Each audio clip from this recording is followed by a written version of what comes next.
وہ تجلی ہلکی سوئی کے ناکے کے برابر کی نہیں دیکھ سکے. تو ان سے سوال کرو آپ بڑے کہ موسیٰ علیہ السلام بڑے؟ آپ کے اندر اتنی پاور کہاں سے آ گئے؟ آپ پورے بھیجے میں دکھانے کی بات کرتے ہیں، نہایت ہی گمراہی کی بات ہے. میرے عزیزوں، میں یہ ان لوگوں کے بارے میں کہہ رہا ہوں جو اپنے آپ کو مسلمان کہہ کر کے ایسی باتیں کر رہے ہیں. باقی دوسرے ہوں تو ان کو چھوڑ دو، ان کا معاملہ الگ ہے. یہ تمام باتیں ہو گئی. میں نے 3 چیزیں آپ کے سامنے عرض کی. وجود باری تعالی، اللہ ہے، اور اگر ہے تو ایک ہے، اور ایک ہے تو وہ نظر نہیں آتا، دکھتا نہیں. یہ 3 عقیدے اسلام کے بنیادی عقیدے ہیں. بنیادی عقیدے ہیں، ان میں ذرا برابر بھی ٹس سے مس ہوئے تو تمہارا ایمان چلا جائے گا. یہاں سے گمراہیوں کے دروازے کھلتے ہیں. جنہوں نے خدا کے وجود کا انکار کیا وہ ملحد ہو گئے. جنہوں نے اسے ایک سے زیادہ مانا وہ مشرک ہو گئے. جنہوں نے اس کو دیکھنے والا سمجھا وہ گمراہ ہو گئے. صحیح عقیدہ یہی ہے جو سورہ اخلاص میں اللہ نے فرمایا قل هو اللہ احد. محبوب آپ فرما دیں وہ اللہ ہے، ایک ہے. اللہ الصمد، وہ بے نیاز ہے. اللہ بے نیاز ہے. لم یلد ولم یولد، اس سے کوئی پیدا نہیں ہوا اور نہ وہ کسی سے پیدا ہوا. ان معاملات کے بعد آؤ میرے عزیزو اس رب ذوالجلال کی کچھ صفات کی طرف میں آتا ہوں. رب ذوالجلال رحمان بھی ہے، رحیم بھی ہے، کریم بھی ہے، غفار و ستار و قہار و جبار بھی ہے. اس کی 99 صفات پر اگر ہم ذکر کرتے چلیں، روز ایک صفت پر ذکر ہو جائے گا، راتیں تمام ہو جائیں گی. قرآن نے خود کہا ہے دنیا کے سارے درخت قلم بن جائیں اور سمندر سیاہی بن جائیں اور اللہ کی تعریف و توصیف لکھنا چاہیں، سمندروں کی سیاہی سوکھ جائے گی، یہ درختوں کے قلم بنے ٹوٹ جائیں گے. ما نفدت کلمات اللہ، اللہ کے کلمات کو پھر بھی مکمل نہیں کیا جا سکے گا. یہ ہماری چھوٹی سی زبان اور تمہارے چھوٹے سے کان کہاں ان تمام کلمات کو سن سکیں گے یا کہہ سکیں گے. مگر ہم اتنا ضرور جانتے ہیں کہ ان تمام سمندروں میں سے ایک قطرہ بھی ہم نے اپنی محفل میں پا لیا تو یہ ہماری زندگی کی معراج ہے. اللہ رحمان ہے، یقیناً ہم نے اس کو بسم اللہ میں بھی پڑھا، سورہ فاتحہ میں بھی پڑھا، بلکہ ہم اپنے بچوں کو بھی یہی کہتے ہیں، ماں باپ کو بھی یہی کہتے ہیں. اب اس کے رحمان کی صفات دیکھنا ہے. کیسے رحمان کسے کہتے ہیں؟ رحم کرنے والا، رحم کرنے والا، نرمی کا معاملہ کرنے والا لوگوں کے ساتھ، بلکہ اپنی ساری مخلوقات کے ساتھ نرمی کا معاملہ کرنے والا. میں 2 ہی صفات پر آج گفتگو ختم کر دوں گا، اس کے رحمان ہونے کی اور اس کے قہار ہونے کی. دونوں کے درمیان ہمیں یہ زندگی چلانی ہوگی. اللہ رحمان ہے، اس کی جو زندگی یہاں ہمیں دیکھنے کے مظاہر ہیں وہ کیا ہے؟ ماں تم سے جتنی محبت کرتی ہے، کیسے تم رو تو گود میں اٹھا لیتی ہے، تمہارے بہت ساری چیزیں اپنے ہاتھوں سے صاف کرتی ہے، اپنے ہاتھوں سے بنا کر کے کھلاتی ہے. آخر وہ بھی انسان ہے، تم بھی انسان ہو. ماں تمہیں اٹھا کر کے اتنا جو پیار کرتی ہے، باپ تمہیں لے کر کے چلتا ہے، تمہارے لیے جوجھتا ہے، محنت کرتا ہے. آخر وہ کیوں مشقتیں اٹھاتا ہے؟ خون پسینے کی کمائی ایک کر کے لا کر اپنے بچے کو کھلاتا ہے. اب سنیں حدیث پاک میں ماں اور باپ کے دلوں میں یہ بچے کی جو محبت ڈالتی جاتی ہے یہ اللہ کے رحمان صفت کا کچھ حصہ ہوتا ہے.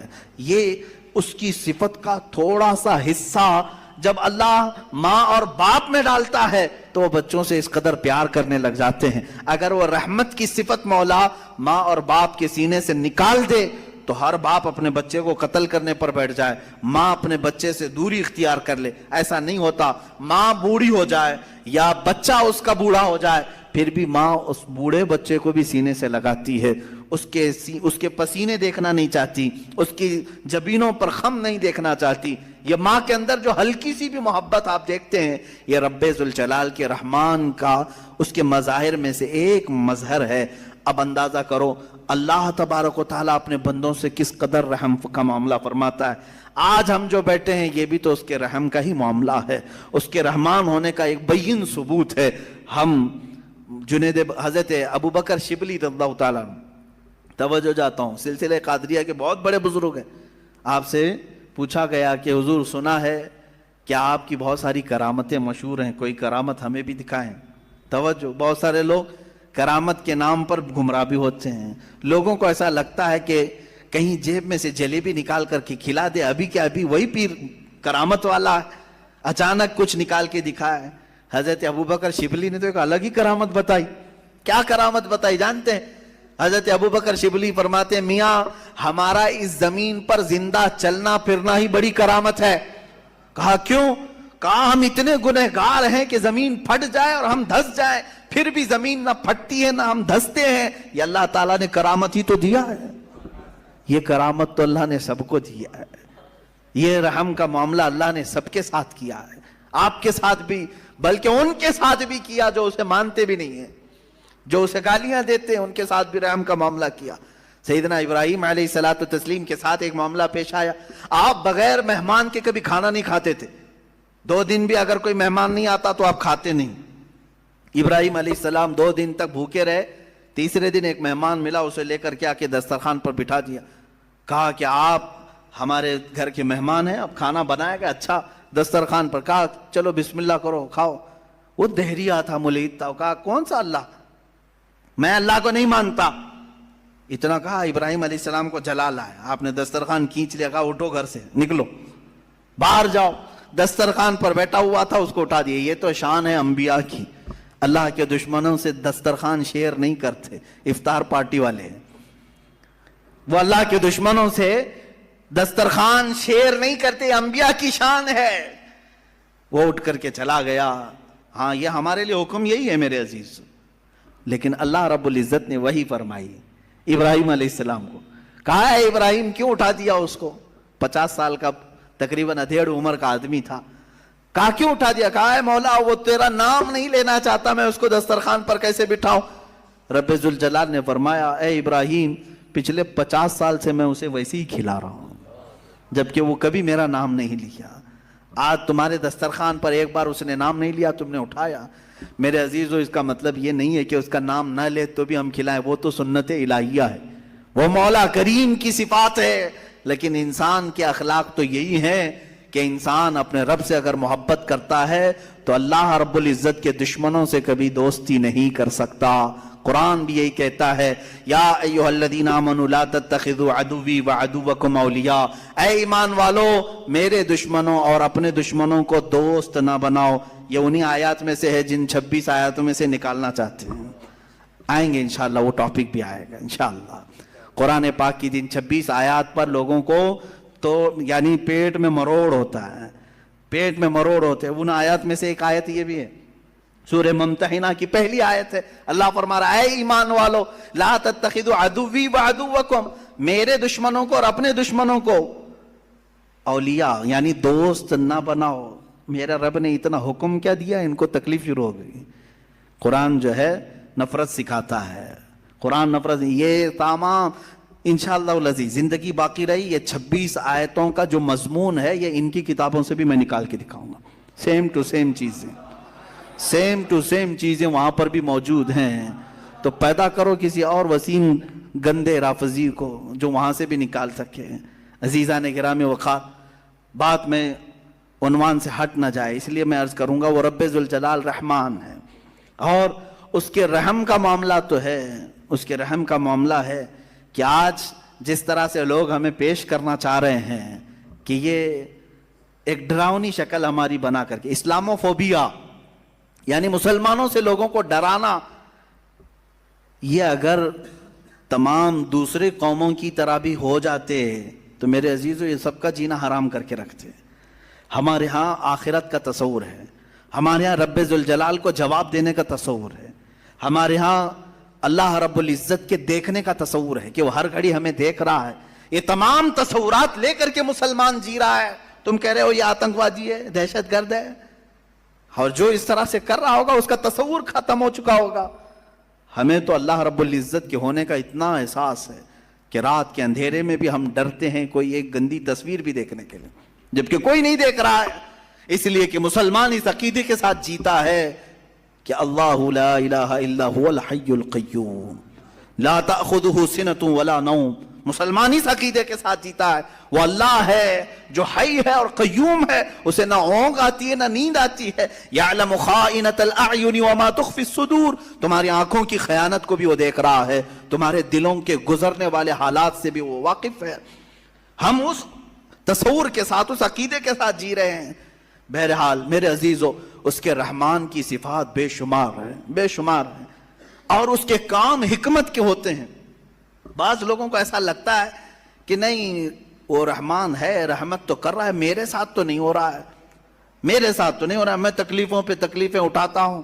میرے عزیزو، صبر نہیں کرتا انسان اور اس طرح کی باتیں کر جاتا ہے، یا ایسا ہی گھبرانے والا آدمی ہے جیسے کوئی ٹرین سرنگ میں جائے، ٹنل میں جائے تو کچھ جو باولے لوگ ہوتے ہیں اچھل کود کرنے لگ جاتے ہیں۔ کبھی ٹرین کا سفر کیا آپ نے؟ اور ٹرین کبھی ٹنل کے اندر جاتی ہے، پہاڑ کے گوفے کے اندر، کیا ہوتا ہے؟ اندھیرا آ جاتا ہے، اندھیرا، اتنا اندھیرا آتا ہے، تو جو عقل مند ہوگا وہ سیٹ پہ بیٹھا رہے گا، اور جو باولا ہوگا اچھل کود کر رہا ہے، اسے ایسا لگتا ہے دنیا کیا سے کیا ہو گئی، ٹرین کہیں کھڈے میں چلی گئی۔ ایسا نہیں ہے، جو عقل مند ہے وہ بیٹھا رہتا ہے۔ اگر آپ عقل مند ہیں، بیٹھے رہتے ہیں اپنے سیٹ پر، میں پوچھتا ہوں کیوں بیٹھے رہتے ہو؟ کیوں بیٹھے رہتے ہو؟ اندھیرا ہو گیا، ٹرین گوفے کے اندر چلی گئی ہے، آپ کہیں گے میاں تھوڑی دیر کی بات ہے، یہ ٹرین کا ڈرائیور چلا تو رہا ہے، نکال لے گا، نکالے گا نا۔ ٹرین نکل کر کے باہر آ جاتی ہے تو آپ کہتے اجالا تو آ گیا۔ اے میرے عزیز، ٹرین کے چلانے والے پر تجھے اتنا یقین ہے سیٹ چھوڑ کر اٹھتا نہیں۔ اس طرح تیری زندگی میں جب مصیبتوں کا کبھی اندھیرا آتا ہے، یقین کر وہ رب ذوالجلال پھر اجالوں میں لائے گا۔ ان مع العسر یسرا، اس نے فرمایا ہے ہر تکلیف کے بعد آسانی ہے۔ کیوں اتاولے ہوتے ہو؟ تھوڑی سی تکلیف کیا آئی، شکایت کیا، میرے ساتھ رحم کا معاملہ نہیں ہو رہا ہے، میرے ساتھ رحم کا معاملہ نہیں ہو رہا ہے۔ فعل الحکیم لا یخلو عن الحکمہ، وہ حکیم ہے، اس کا کوئی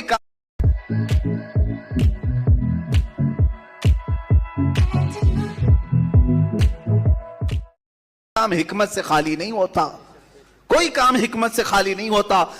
آج دوپہر میں اگر تمہیں روٹی نہیں ملی ہے تو کوئی نہ کوئی سبب ہوگا، وہ تمہارے حق میں بہتر چاہتا ہے۔ عسیٰ ان تکرہوا شیئا وہو خیر لکم، قرآن کہتا ہے بسا اوقات تم جس چیز کو نہیں چاہتے لیکن وہ تمہارے حق میں بہتر ہوتا ہے۔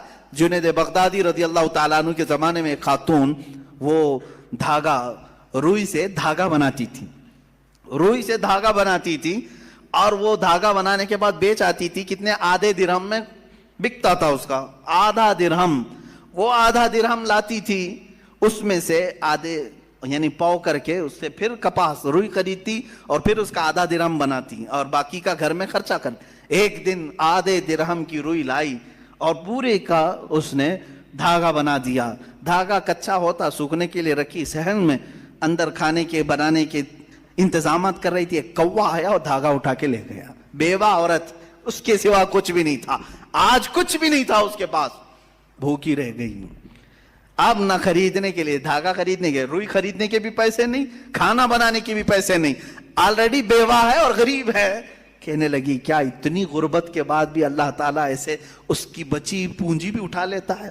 لوگ یہی کہتے ہیں نا، میرے پاس کچھ نہیں تھا پھر بھی میں نقصان میں جا رہا ہوں، اب تو کچھ رحم کر دیتا۔ ارے بھائی، بڑے سیٹ آدمی کے 1,00,000 روپے چلے گئے تو سمجھ میں آئے گا چلو ٹھیک ہے، باقی بچے ہوئے پھر کور کر لے گا۔ جس کے پاس کچھ نہیں، لاسٹ پونجی بچی ہے، وہ بھی مولا نے اٹھوا دیا، تو یہ کون سا رحم ہے؟ بندے تل ملا جاتے ہیں۔ وہ خاتون گھبرائی اور کہا یہ اب کون سے رحمان کی صفت ہے؟ کیا وہ رحم کر رہا ہے میرے ساتھ؟ میں بیوہ ہوں، کچھ بھی نہیں میرے پاس۔ حضرت جنید بغدادی کے پاس دوڑی دوڑی گئی، دوسرا دن تھا، بھوک کی شدت تھی، دوڑی ہوئی آئی۔ حضرت جنید بغدادی اس وقت بیٹھے تھے، ان کے دربار میں کچھ لوگ آئے ہوئے تھے باہر کے، ملنے کی غرض سے دور سے آئے ہوئے تھے۔ آپ کو یہ چیختی ہوئی آئی تو اس کو سائڈ میں کھڑا کیا، رک جاؤ میں پہلے ان کی باتیں سن لوں، پہلے ان کی باتیں سن لوں۔ ان لوگوں نے آ کر کے کہا کہ حضور ہم کچھ نذرانہ لے کر کے آئے ہیں، کچھ نذرانہ لے کر کے آئے ہیں، یہ قبول فرما لیں۔ کیا تھا نذرانہ؟ 10,000 سونے کے سکے، اشرفیاں تھیں۔ کہا کہ حضور آپ اپنے حساب میں اس کو تقسیم کر لیں۔ حضرت جنید بغدادی رضی اللہ تعالیٰ عنہ نے وہ 10,000 اشرفیاں لیے اور پورے کے پورے اس عورت کو دے دیا۔ وہ عورت ابھی کچھ کہنے والی تھی، اس کے کہنے سے پہلے آپ نے دے دیا۔ کہا اس کو پکڑو۔